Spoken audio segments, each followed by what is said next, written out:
Hey everyone, Matt here with ID Wealth and Dave Wagner of Aptus Capital. Today we just kind of wanted to talk a little bit about our firm's investment philosophy and also, Aptus's and kind of how that meshes together. So Dave, why don't you just start off by telling us about Aptus's investment philosophy and how you work with clients in that regard? Absolutely. I think Aptus's biggest competitive advantage actually is our investment philosophy. One, because it's very differentiated than any of our peers out there.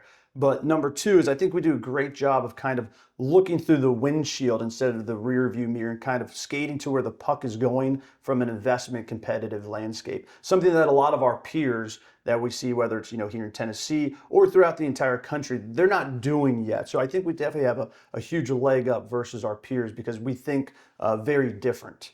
I have a saying that I always say, and it's like it goes along the lines of if resisting change is like holding your breath, if you persist, you will die. And I think you have to be pragmatic on how you look at this market because this market that we see today is very differentiated than what it was back in the 1920s, the 1930s. Very different than what we saw in the 70s. And I would say, more recently in the early 2000s, this is a very different market. And I think what we do as a team, with yourself and Russ, we look at this market differently. And I really think that we're prepared for whatever the investment landscape comes in the future. We're prepared for that.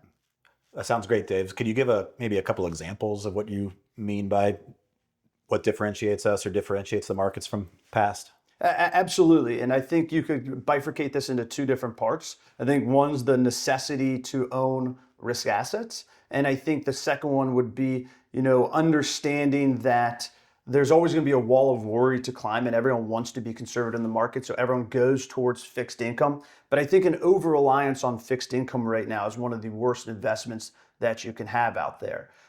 Most advisors, not us as a team, they live in a world where they only have three levers to pull to take on more risk or to take on less risk. If someone wants to take on more risk, they will overweight to equities. If they think that the market's going to pull back, they have to inject timing error into their philosophy of increasing their allocation to fixed income or increasing their allocation to cash. And I just think that's an antiquated way of attacking this market right now because over-reliance on fixed income, I think it just injects something that I call longevity risk into the portfolio. It's a silent killer. You don't know that longevity risk has been injected into your portfolio until it's too late.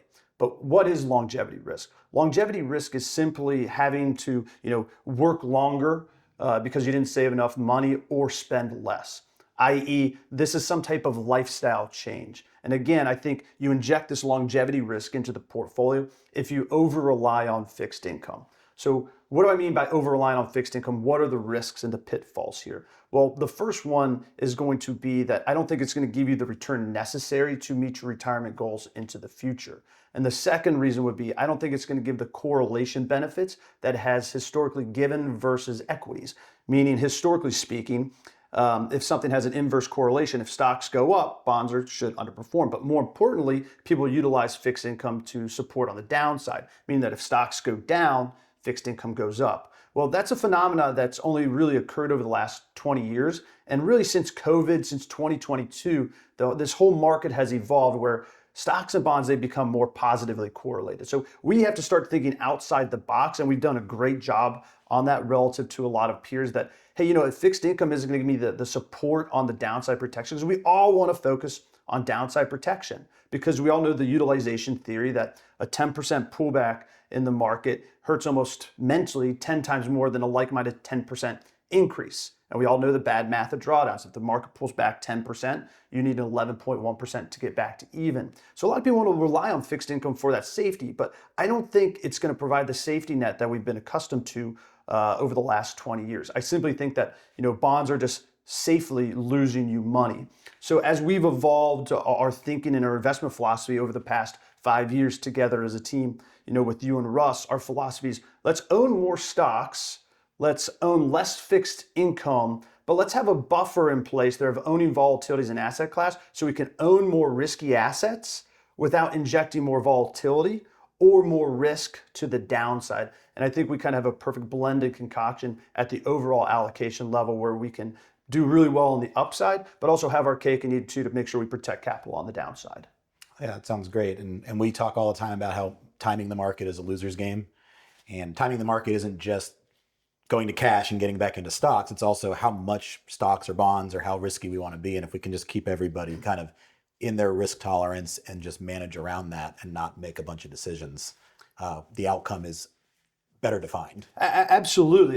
You hit the nail on the head there. Like, everyone wants to focus on the cool aspects of finance, like what sweet stock, what's the next Amazon, what's the next Google stock, like let's uncover this hidden gem or what asset class we want to own. But what we've learned over a longer period of time is that, that may be all fun to try to find that next stock, try to, overweight a certain asset class, but it doesn't add a whole lot of value over longer periods of time. What does add value over longer periods of time is having the right philosophy and investment allocation structure in place. And for us as a team at ID Wealth, that's let's own more stocks, less bonds, while remaining risk neutral. So if the market continues to go higher into the future, we own more stocks to make sure we're going to have great participation. But if the market sees some type of volatility, we own volatility as an asset class where we can be very advantageous to make sure that we don't have to rely on fixed income to save us on the bottom end when the market goes down, that we own a mechanism at the portfolio level that is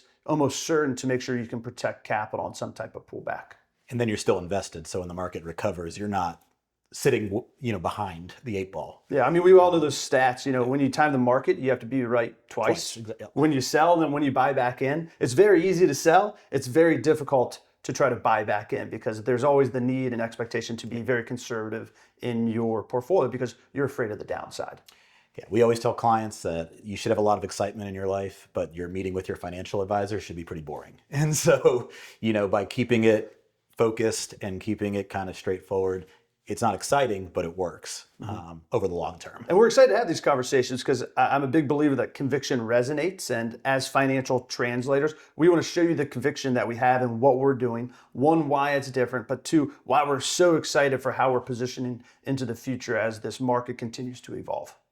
So we just kind of wanted to give everybody kind of a look behind the curtain today. Obviously, both of us could talk for hours on this. So if you have more questions or would like to go into more detail, or if you ever wanted to even potentially get Dave on the horn, give us a call, shoot us an email. Our website is idwadvisors.com.